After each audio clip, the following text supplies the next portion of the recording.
One day in 1876, Brigham Young explained to Carl G. Mazur that he had a mission for Carl to fulfill. He said he wanted to send him to Provo to start an academy there that would teach principles of the gospel.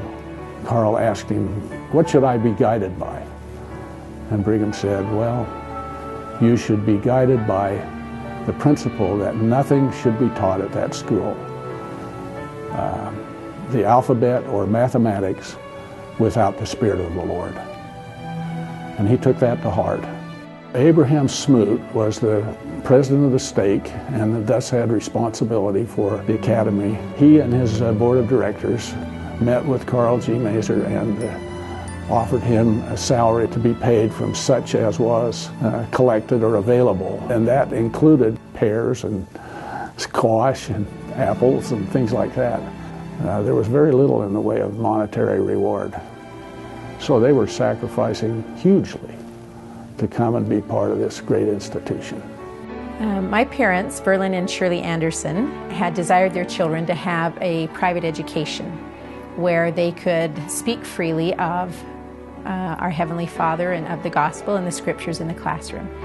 So many of my siblings, all of them, at one time or another, were enrolled at BY Academy, Brigham Young Training School.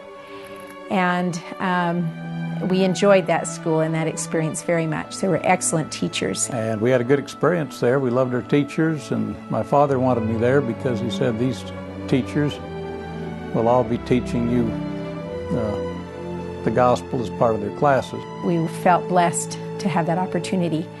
But in 1968, they announced that they would be closing down the training school and wanted to use that money in other places where they felt children didn't have opportunities for education that we had here. At that time, my father, Verlin Andersen, decided that he, with other professors at BYU and other people who were interested in having their children receive private education, got together and discussed establishing a private school.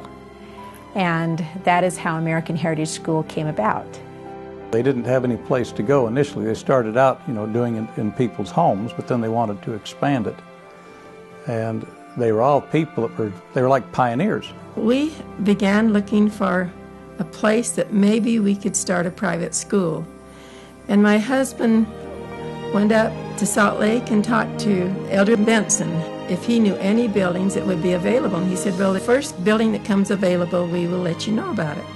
Well, we were hoping there'd be one in Provo, but that didn't happen. But there was one in Pleasant Grove that became available, and this was in 1969. The building still had old songbooks in it and old papers, and it was pretty well used, but we went out and everyone worked to clean it out, and we just felt like that was sent from heaven. I would grow up on the stories of how they got the school, the miracle of getting the school, the miracle of getting those initial books, and of course felt what an honor to be part of a vision for creating a place where his children and grandchildren and many others could be in a place where they would feel loved, would deepen their love for the Lord, and could grow and be nurtured in light and truth. Sacrifice consecrates our efforts. One of my very favorite stories is of a wonderful widow named Alice Green, who in the very early days of the school attended one of our patriotic programs.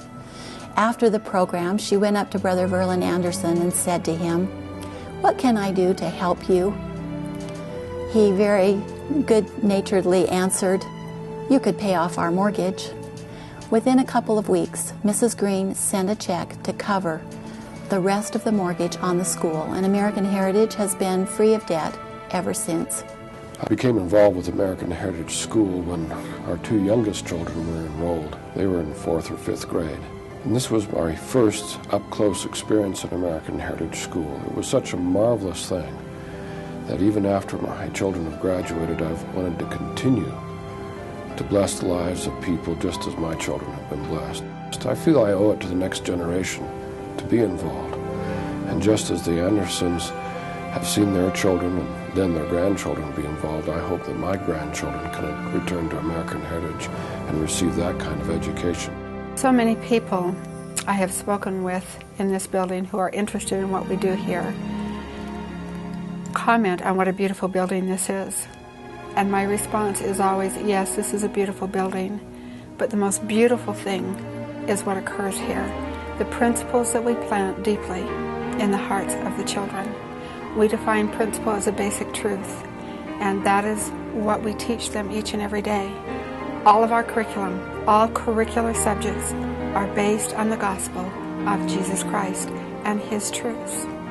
There's a greater payoff at American Heritage School for teachers and administrators, and that is the spirit, the fulfillment from learning the Christian curriculum. It's such a fulfilling experience that is actually hard to describe, but it's not about money.